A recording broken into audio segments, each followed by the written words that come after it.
నా ప్రత్యేకమైన వందనములు. కార్యక్రమానికి ఆహ్వానం తెలియజేస్తున్నాను.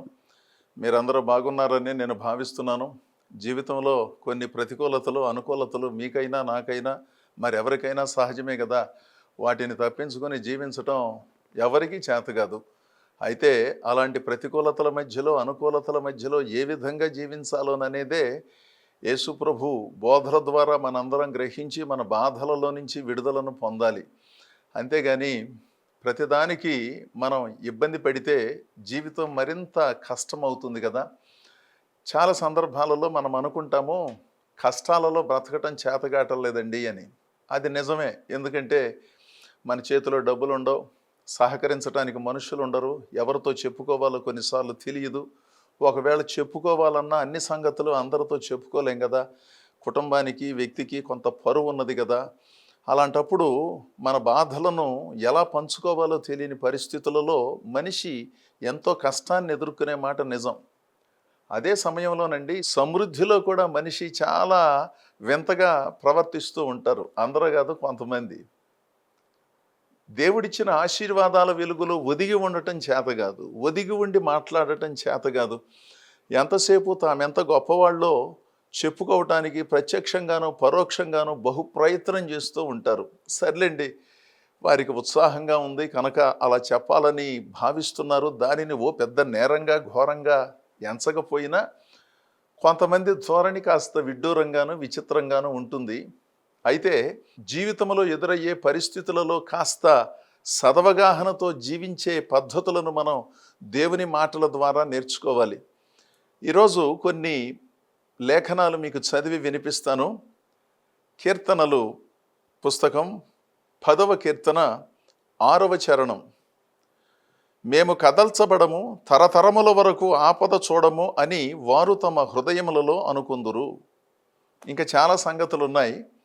ఈ 10వ కీర్తనను రచించినది దావీదు అని వేద పండితుల అభిప్రాయం. ఆ కీర్తన పైన దావీదు అని లేదు, కానీ 9వ కీర్తనను మనం పరిశీలించినప్పుడు ఆ తర్వాత వచ్చే ఈ 10వ కీర్తనలో ఉన్న భావాలు దాదాపు ఒకే భావాన్ని తెలియజేస్తున్నాయి. భక్తుడైన దావీదే దీనిని రచించాడని నేను విశ్వసిస్తున్నాను. ఎందుకంటే కాస్త అవగాహనతోనూ చక్కని విశ్లేషణతోనూ దైవ సంబంధమైన సంగతులను ఎవరు పడితే వారు వివరించలేరు, ఎవరు పడితే వాళ్ళు రాయలేరు కదా. అప్పుడైనా ఇప్పుడైనా ఎప్పుడైనాను వాళ్ళు గొప్ప మనుషులే కావచ్చు, కానీ వారికి ఉన్న ప్రతిభ వేరే విభాగంలో ఉన్నది. రచన ఏ విధంగా జరిగించాలో, ఆ రచనలను సమకాలీన పరిస్థితులకు జోడించి ప్రజలకు ఏ విధంగా అర్థమయ్యేటట్లు చెప్పాలోననే సంగతులు కొంతమందికి దేవుడు అనుగ్రహించాడు. వివిధ రకాలుగా ప్రతిభ ప్రజలకు అందించబడింది. కొంతమంది సాధన చేసి సాధిస్తారు, చక్కగా కొన్ని సంగతులు నేర్చుకుంటారు. ఇక్కడ కొంతమంది అంటున్నారంట, మేము కదల్చబడము, తరతరముల వరకు ఆపద చూడము అని వారు తమ హృదయములలో అనుకుంటారు. ఇలా అనుకోవటం తప్పని కూడా మనం అన్నిసార్లు భావించలేము. ఎప్పుడు అనుకోవాలి? దేవునిలో చక్కగా కొనసాగుతూ చక్కటి ప్రార్థనలు, దైవ సంబంధితమైన కార్యక్రమాలను జరిగిస్తూ, మరి మానసికంగా నిర్మలమైన మనస్సు కలిగి ఆరాటం పోరాటం లేకుండా, విచిత్రమైన ఆలోచనలకు తావు లేకుండా ప్రశాంతమైన జీవన విధానాన్ని కలిగి ఉన్నప్పుడు దేవుడు మాకు తోడుగా ఉన్నాడండి, కనుక మేము కదల్చబడమండి, మా జీవితంలో ఎదురయ్యే ఏ పరిస్థితి వచ్చినప్పటికీ మేము నిబ్బరంగా కొనసాగుతామండి అని మనం కొంతవరకు చెప్పుకోవచ్చు. వాటిని మినహాయించి విచిత్రంగా వెర్రిగా ప్రవర్తన జరిగిస్తూ వారి మాటలకు అదుపు లేదు, వారి పద్ధతులకు అదుపు లేదు, వారి ఆలోచనలకు అదుపు లేదు, కేవలము ఆదివారం మాత్రమే ప్రార్థనలకు భక్తిని పరిమితం చేసి ఆ తర్వాత బుద్ధిలో ఉన్న లోపాలను సవరించుకోకుండా, అదేమంటే మేము కదల్చబడమండి, మేము బాప్తిస్మం తీసుకున్నామండి, ఫలానా సంఘానికి వెళతామండి, గుర్తొచ్చినప్పుడు బైబిల్ చదువుతామండి అని చెప్పి తమ్మును తాము సమర్థించుకునే విచిత్రమైన విశ్వాసులు అనబడిన వాళ్ళు లేరు? మీ ఊళ్ళో ఉన్నారు కదా. వాళ్ళు ఎలా మాట్లాడతారోననే సంగతిని భక్తుడైన దావీదు ఎప్పుడో ఊహించి చెప్పాడు. మేము కదల్చబడము, తరతరముల వరకు ఆపద చూడము. తరతరముల వరకు ఆపద చూడమంటే మేము ఆపద చూడము, మా పిల్లలు ఆపద చూడరు, వాళ్ళ పిల్లలు ఆపద చూడరు. మరి అలాంటి ఆపదలు చూడకుండా చక్కగా బ్రతికే జీవన విధానాన్ని ఈ తల్లిదండ్రులు పిల్లలకు నేర్పించారా? నేర్పించాలి కదండి. మంచి బట్టలు కుట్టించటం, మంచి చదువులు చెప్పించటం, సంరక్షణ కలిగించటం ఎంత ప్రాముఖ్యమో, భక్తిని భక్తి సూత్రాలతో నేర్పించటం అంతకంటే ఎక్కువ ప్రాముఖ్యమనే సంగతిని కొంతమంది తల్లిదండ్రులు ఎందుకు గుర్తించలేదో. వారు చిన్నప్పటి నుంచి భక్తిలోనే ఉన్నారు. వారి వివాహము కూడా క్రైస్తవ పద్ధతిలోనే జరిగింది. అంటే ఏంటి? ఇద్దరూ కూడా చిన్నప్పటి నుంచి ప్రభువుని విశ్వసించిన వాళ్ళు. వారికి దేవుడు సంతానాన్ని అనుగ్రహించాడు. ఆ సంతానాన్ని ప్రభువులో పెంచటంలో, ప్రార్థనా మందిరానికి క్రమంగా వెళ్ళటంలో ఎక్కడో తేడా జరిగినందున ఆ పిల్లలు దేవుని సంగతులను సరిగా నేర్చుకోలేకపోయారు. ఇప్పుడు వచ్చి పిల్లలు చెప్పిన మాట వినటం లేదు, ప్రార్థన చేయండి పాస్టర్ గారు అని కనపడిన వాళ్ళందరినీ అడుగుతారు. అడగటం తప్పని నేను అనటం లేదు, కానీ అసలు వారికి చెప్పవలసిన సమయంలో చెప్పకుండా వారిని ఈ విధంగా పెంచి ఇప్పుడొచ్చి వారు చెప్పిన మాట వినటం లేదు, ప్రార్థన చెయ్యండి అని అడగటంలో ఎంత ధర్మం ఉన్నదో మనం పరిశీలించాలి. అలాగని అడగటం తప్పని నేను అనట్లేదు, కానీ వారు చిన్నప్పుడు చెప్పవలసిన సంగతులు వారికి ఎందుకు చెప్పలేదు? వారిని సండే స్కూల్కి ఎందుకు తీసుకువెళ్ళలేదు? మీరు ఆరాధనకు క్రమంగా ఎందుకు వెళ్ళలేదు? వెళ్ళే అవకాశం ఉన్నప్పటికీ ఎందుకు వెళ్ళలేదు? ఇవి కొంతమంది తెలిసి కానీ తెలియక కానీ చేసిన పొరపాట్లు. అయితే అలాంటి వాళ్ళల్లో కొంతమంది ఏమంటారంటే, అసలు మేము ఆపద చూడమండి, అసలు మాకు అనారోగ్యం రావడానికి వీల్లేదు, మాకు ఇబ్బంది రావడానికి వీల్లేదు, ఎందుకంటే మేము యేసు ప్రభువుని నమ్ముకున్నాం. ఆ విధంగా ఆలోచించటం, మాట్లాడటం చాలా విచిత్రం కదా. ఎందుకంటే ఆయా ఋతువులలో కొన్ని అనారోగ్యాలు మనకు సంక్రమిస్తూ ఉంటాయి. కొన్నిసార్లు జ్వరాలు వస్తాయి, కొన్నిసార్లు జలుబులు వస్తాయి, కొన్నిసార్లు దగ్గులు వస్తాయి, కొన్నిసార్లు అవి ఇవి వస్తూ పోతూ ఉంటాయి. మనుషులు అన్నాక ఇలాంటివి రాకుండా ఉంటాయా? నేను యేసుప్రభువును నమ్ముకున్నాను కనుక నాకు తలనొప్పి రాకూడదు, నాకు కాలు నొప్పి రాకూడదు, నాకు ఎక్కడ నొప్పి రావడానికి వీల్లేదు, యేసుక్రీస్తు నామంలో ఆ నొప్పిని తీసేస్తున్నాను అన్నిసార్లు అలా అననక్కర్లేదు. తల ఉన్నది, తలతో ఆలోచన చేస్తున్నాము, చాలా మానసిక ఒత్తిడి ఉన్నది, అలాంటప్పుడు కాస్త తల నొప్పిగా ఉన్నట్లు అనిపిస్తుంది, కాస్త విశ్రాంతి తీసుకుంటే తగ్గిపోతుంది, లేదా ప్రార్థన చేసుకుంటే తగ్గిపోతుంది. ఈ పద్ధతులను అనుసరించాలి. కానీ నాకు తలనొప్పి రావటం ఏంటి, నాకు జ్వరం రావటం ఏంటి, నాకు ఎదురు దెబ్బ తగలటం ఏంటి, నాకు ఈ నష్టం రావటం ఏమిటి అని ఆశ్చర్యపోతూ కొంతమంది మాట్లాడుతూ ఉంటారు. అంటే భక్తిలో వాళ్ళు పండిపోయినట్లు, దేవుని రాజ్యానికి బహు దగ్గరగా ఉన్నట్లు, అసలు మేము ఈ లోకంలో ఉన్నప్పటికీ మాకును బాహ్య పరమైన సంగతులకు ఏ విధమైన సంబంధం లేదన్నట్లుగా. ఒకసారి మన అందరం ఆలోచన చెయ్యాలండి. భక్తి అంటేనే అదో రకంగా మారిపోయి, అదో రకంగా మాట్లాడుతూ, భక్తి భాషను ఒకటి నేర్చుకుని, భక్తి వినయాన్ని ఒకటి సంపాదించుకుని, అంతరంగంలో శుద్ధి లేకుండా అదో రకమైన విచిత్ర భావనతో దేవుని సన్నిధికి వెళ్ళినప్పుడు నవ్వకూడదని, దేవుని సన్నిధికి వెళ్ళినప్పుడు సంతోషంగా ఉండకూడదని, అసలు నవ్వు రాకూడదని, ఎంతసేపు అదో రకమైనటువంటి పద్ధతిలో ఉండాలని భావించి భక్తికి సంబంధించిన కొన్ని పద్ధతులను కొంతమంది ఏర్పాటు చేసుకున్నారు. ఇక్కడ మనం గమనించవలసింది ఏంటంటే, కొంతమంది జీవన విధానము దేవునికి విరుద్ధముగా ఉన్నది. మీరు పైన వచనాలు చదివితే వారు ఎల్లప్పుడూ కూడా దైవ విరుద్ధమైన కార్యక్రమాలను జరిగిస్తారు. వారి మాటలు ఎప్పుడూ కూడా శాపముతో ఉంటాయి. శాపవచనాలు పలుకుతారు. కుటుంబ సభ్యులపైన, తోటి వాళ్ళపైన, గిట్టని వాళ్ళపైన అసూయతో స్పందిస్తూ ఉంటారు.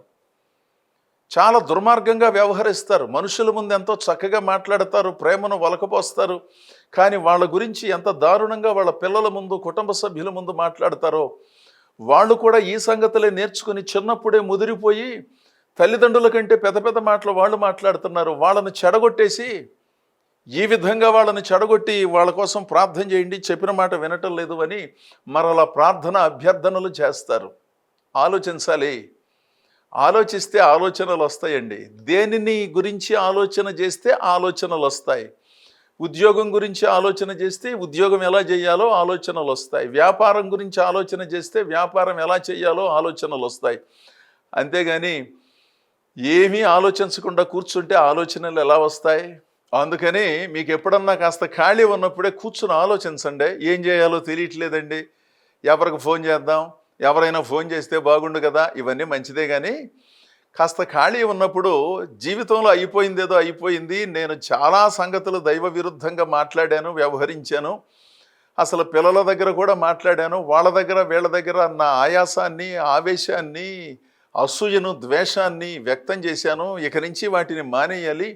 ప్రభువా, నేను ఎలా జీవించాలి? నేను చక్కగా మాట్లాడాలి అంటే చక్కగా ఆలోచన చేయాలి, అనుకూలంగా ఆలోచన చేయాలి, అప్పుడు అనుకూలమైన మాటలు వస్తాయి. నాకు నేర్పించు ప్రభువా అని దేవుని సన్నిధిలో చక్కగా వివేకముతో ప్రార్థన చేస్తే దేవుడు సహాయం చేస్తాడు. ఎంతసేపు నేను గొప్పవాణ్ణి, నేను గొప్పదాన్ని, నేను ఎవరి మాట వినను, నేను అందరికీ చెబుతాను అంటే, చెప్పేటప్పుడు చెప్పాలి, వినేటప్పుడు వినాలి. నేను ఇక్కడ దేవుని వాక్యాన్ని మీకు అందిస్తున్నాను అంటే దాని అర్థం ఇంకా ఎవరో నాకు చెప్పనక్కర్లేదనే కాదు కదా. నాకంటే వయస్సులో పెద్దలు, నా సమవయస్కులు, కొన్నిసార్లు నాకంటే చిన్నవాళ్ళు కొన్ని సంగతులను చెప్పినప్పుడు అవి వాస్తవాలైనప్పుడు బేషరతుగా అంగీకరించటమే. అనవసరంగా గిట్టక అసూయతో ఎవరైనా చెబితే వాటిని పెద్దగా పట్టించుకోవలసిన అవసరం లేదు. కానీ తగుదనమ్మా అంట బయలుదేరి ఏ విధమైన అవగాహన లేనటువంటి వారు విచిత్రమైన విశ్లేషణ జరిగిస్తే వాటిని అంగీకరించవలసిన అవసరం లేదు. కానీ కాస్త నిబద్ధత కలిగిన వారు, వినయ మనస్కులైన వారు ఏదైనా చెప్పారు అనుకోండి, మీరు వినాలి, నేను వినాలి. దాని ఏముందండి? సమర్థించుకోవటం ఒక గొప్ప లక్షణమా? అదేమంటే మనం వాళ్ళ ముందు తక్కువైపోతామా? అంటే సమర్థించుకున్నంత మాత్రాన ఎక్కువైపోతారా? ఒకవైపున తెలివి తక్కువ పనులు స్పష్టంగా ప్రపంచానికి కనబడుతూ ఉంటే వాటిని సమర్థించుకుంటే గొప్పవాళ్ళుగా కనపడతారని వాళ్ళు భావిస్తున్నారా? కాదు కదా. కొన్ని సంగతులను కాస్త వాస్తవాల వెలుగులోనే ఆలోచించాలి. అదేనండి భక్తి అంటేను. ఊరికే ఆదివారం ఆరాధనకు వెళ్ళి 2 పాటలు పాడి ఎప్పుడు పడితే అప్పుడు వెళ్ళి ఎప్పుడు పడితే అప్పుడు వచ్చేసేది భక్తి. అదేమంటే నేను ప్రార్థనా మందిరానికి వెళుతున్నానని చెబుతారా? సమయానికి వెళ్ళటం చేత కాదు, అయ్యే వరకు ఉండి రావటం చేత కాదు, చెప్పిన మాటలను శ్రద్ధగా వినటం చేత కాదు, గుర్తొచ్చినప్పుడు వెళ్ళటమునో, చిన్న చిన్న కారణాలకు ఆరాధనలకు వెళ్లకుండా ఇంటి దగ్గర ఉండటమునో, అదేమంటే నాకు వెళ్ళాలని అనిపించలేదు అనటం. ఇదంతా విచిత్రమైన అనుకూల భక్తి చేసే వారి లక్షణాలు. వాళ్ళను మనం విశ్వాసులమని సౌకర్యార్థం అంటాం, కానీ సరి అయిన విశ్వాసంలో ఉన్నవాళ్ళు కాదండి. ఇదిగో ఇక్కడ ప్రస్తావించబడినటువంటి వాళ్ళే. వాళ్ళ మాటలు, వాళ్ళ పద్ధతులు, వాళ్ళ ఆధ్యాత్మిక దుర్మార్గం అడ్డగోలుగా కొనసాగుతూ ఉంటే వాళ్ళు అనుకుంటారంట, మేము కదల్చబడము, తరతరముల వరకు మేము ఇలాగే ఉంటాము అని. ఆ తర్వాత వారి నోరు శాపముతోనూ, కపటముతోనూ, వంచనతోనూ నిండి ఉన్నది. 7వ వచనం లేదా చరణం. ఎంతసేపు వంచన, కపటము, శాపం తప్పితే వాళ్ళ దగ్గర ఏమీ లేదు. కానీ మేము కదల్చబడమండి, తరతరముల వరకు మేము బ్రహ్మాండంగా ఉంటామండి. అలా ఉండాలని నేను మీరు కోరుకోవటం తప్పులేదండి. పిల్లలకు మనం అనుకుంటున్నాం మనం ఇచ్చేది బంగారము, వెండి, పొలము, స్థలము అని. మంచిదే, ఎవరి స్థాయిలో వాళ్ళు ఇస్తారు. పిల్లలకి ఎవరికి ఇస్తారు? వాటితో పాటు గుణ సంపదను ఇస్తున్నారా? భక్తి సంపదను ఇస్తున్నారా? మర్యాద అనే ఓ గొప్ప స్థితిని నేర్పిస్తున్నారా?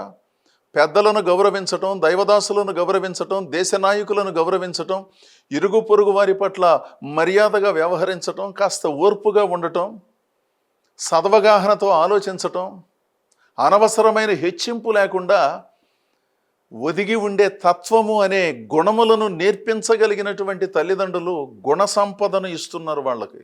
అదే స్థిరమైన ఆస్తి. వారు ఏ దేశంలో ఉన్నా శుభ్రంగా బతికిపోతారు. చాలా మంచి పిల్లవాడండి, చాలా మంచి పిల్లండి. వయస్సు చిన్నదైనా ఎంత వివరమో, ఎంత అవగాహనో, ఎంత ప్రేమో, ఎంత శ్రద్ధో, పెద్దలంటే ఎంత గౌరవమోనని వాళ్ళ దయను పొందుకుంటారు. అందుకని దేవుని ప్రజలారా, ఆధ్యాత్మిక వేషధారణలో జీవించవలసినటువంటి అవసరం లేదండి. ఎందుకు భక్తి వేషాన్ని, భక్తి ముసుగును అదొకటి ధరించి అసలు పరలోకానికి ఒక అడుగు దూరంలోనే ఉన్నట్లుగా మాట్లాడతారు. మరలా మిగిలిన సంగతుల దగ్గరకు వచ్చేసరికి ఈ మాటలు గుర్తుండవు వాళ్ళకి. అదో రకంగా మాట్లాడుతూ ఉంటారు. ఎంతసేపు సొమ్ముల పట్ల వారికి ఉన్న అత్యాభిలాష, అనవసరమైనటువంటి ఆ ఆరాటం, పోరాటం అన్నదే చాలా విచిత్రంగా ఉంటుంది. కుటుంబ బంధాలకు పెద్దగా విలువ లేదు. వాళ్ళు వీళ్ళు ఏదన్నా అనుకుంటారేమోననే భావన లేదు. అదేమంటే మేము భక్తి చేస్తున్నామండి, మందిరాలకు వెళుతున్నామండి అంటారు. ఎందుకండి దండగా? బుద్ధిలో మార్పు లేనప్పుడు, పద్ధతి సంస్కారం లేనప్పుడు, ఒకరోజు కాకపోతే ఒకరోజైనా కొన్ని సంగతులలో అవగాహన లేనప్పుడు భక్తి వలన పెద్ద ప్రయోజనం లేదుగా. భక్తుడైన దావీదు అంటున్నాడు, తరతరముల వరకు మేము అద్భుతంగా ఉంటాము, ఆపద చూడము అని కొందరు అనుకుంటున్నారు, కానీ వాళ్ళ జీవితం ఆ విధంగా లేదు. అలా ఆపద చూడకుండా ఉండటం మంచిదే, కానీ దానికి తగిన ఆధ్యాత్మిక జీవన విధానం లేకుండాను అలా అనుకోవటం వలన ప్రయోజనం లేదనే భావనను వ్యక్తం చేస్తున్నాడు. సామెతల పుస్తకం 28వ అధ్యాయము 26వ వచనములో ఈ విధంగా ఉన్నది. తన మనస్సును నమ్ముకున్నవాడు బుద్ధిహీనుడు, జ్ఞానముగా ప్రవర్తించువాడు తప్పించుకును. చక్కని మాట చెప్పాడు సొలొమోను, దేవుని జ్ఞానాన్ని పొందుకుని వ్రాసినటువంటి మాట. తన మనస్సును నమ్ముకున్నవాడు బుద్ధిహీనుడు. ఇదేంటండి బాబు? మనసును నమ్ముకోవడం బుద్ధిహీనత ఏమిటంటే, జాగ్రత్తగా వినండి. కొన్ని ఆలోచనలు దేవుడు మనకి ఇచ్చినప్పుడు వాటిని అనుసరించటం తప్పు కాదు. మనస్సును నమ్ముకోవటం కంటే మన స్థాయిని మించి మనం గొప్పవాళ్ళమని అనుకుని ఆ భావనతో జీవించటం తప్పు అన్నమాట.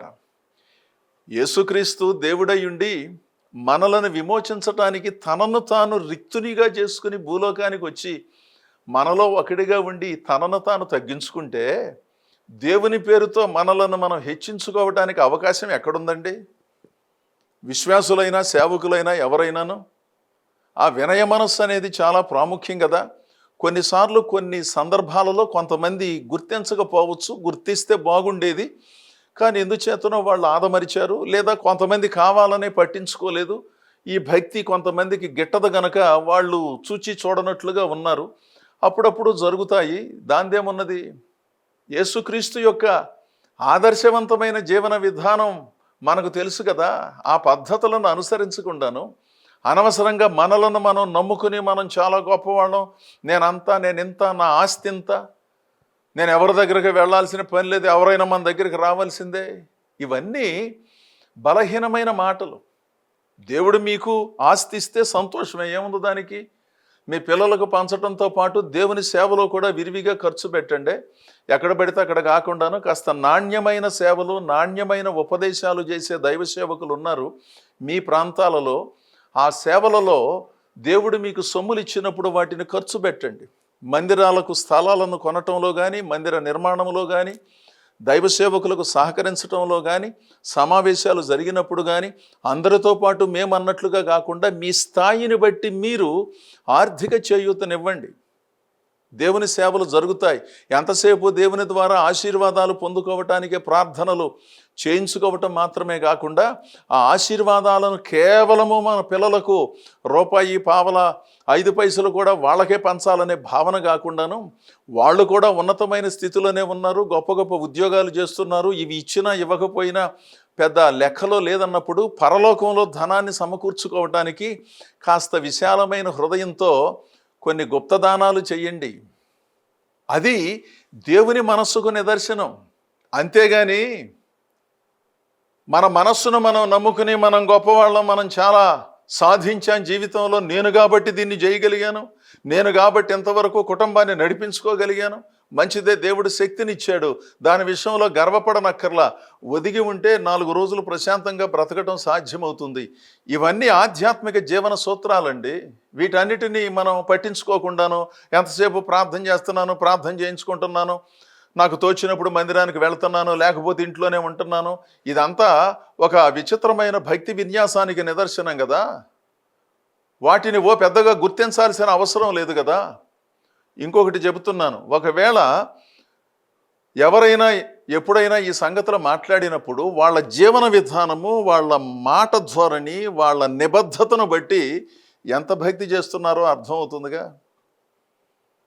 ఇవన్నీ మనందరం ఆలోచన చేయాలండి. ఎంతసేపు దేవుడు మిమ్మల్ని దీవిస్తాడు, గొప్ప చేస్తాడు, మీ పిల్లలను గొప్ప చేస్తాడు, మీకు ఆరోగ్యం ఇచ్చేస్తాడు, మీరు ఒక 200 సంవత్సరాలు బతుకుతారు, ఈ మాటలు వినటానికే అలవాటు పడ్డామా?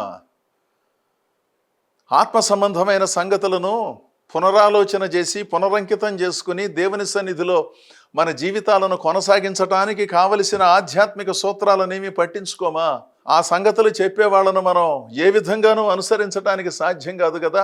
మేము ఎలాగే ఉంటామండి, మాకు ఎన్ని దీవెనలు వస్తాయో చెప్పండి. వీటిపైనే మన దృష్టిని కేంద్రీకరించడం ఏ విధంగానూ మంచిది కాదు కదా.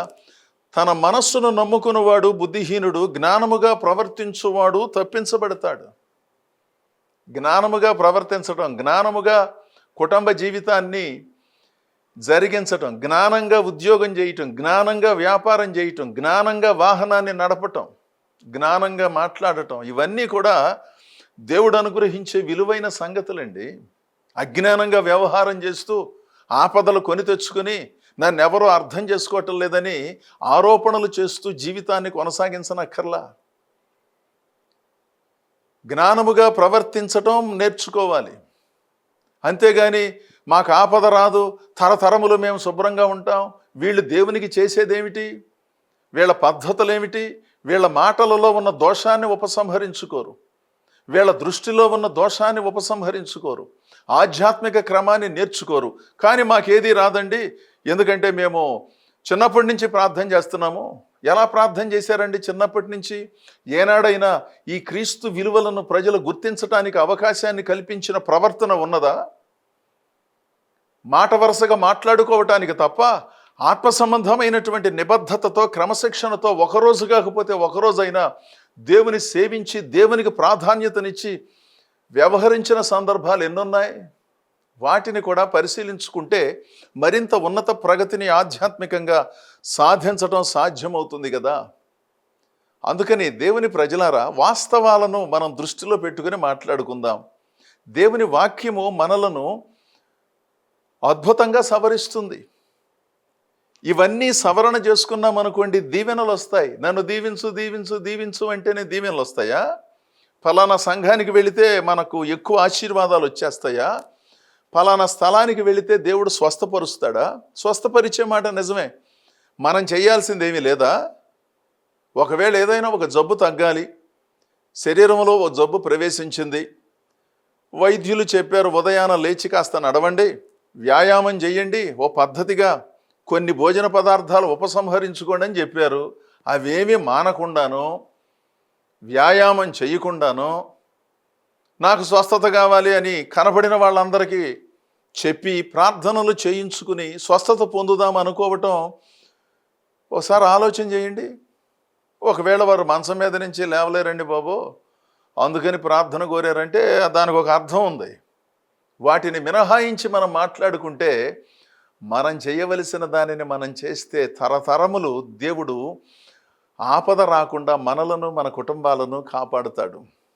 అంటే మన వైఖరిని మార్చుకొని జ్ఞానముగా ప్రవర్తించటం నేర్చుకుని, జ్ఞానముగా ఉపదేశించటం, జ్ఞానంగా భక్తి చేయటం, జ్ఞానంగా సంఘములను నిర్వహించటం, జ్ఞానముగా భక్తి జీవితాలను మన కుటుంబ సమేతముగా కొనసాగించటం ఎప్పుడైతే మొదలు పెడతామో అప్పుడు తరతరములకు అద్భుతమైన దీవెన వస్తుంది. లేకపోతే స్వాతిశయములో విచిత్రంగా బ్రతికే పరిస్థితులు ఆ ఆలోచనలు కల్పిస్తాయి. గనుక అనవసరమైన స్వాతిశయములో నుంచి బయటపడి వివరముతో కూడిన భక్తిని జరిగిస్తూ దేవుని ద్వారా జ్ఞానముగా ప్రవర్తిస్తూ దేవుని దీవెనలను ప్రస్తుతము, ఆ తర్వాత వచ్చే తరాలు, ఆ తర్వాత వచ్చే తరాలు, భూమి నిలిచి ఉన్నంత వరకు అవి అలాంటి వారు పొందుకోవాలని నేను ఆశిస్తూ ఈ నా మాటలు ముగిస్తున్నాను. దేవుడు మిమ్ములను మీ కుటుంబాలను బహుగా దీవించునుగాక. ఆమేన్.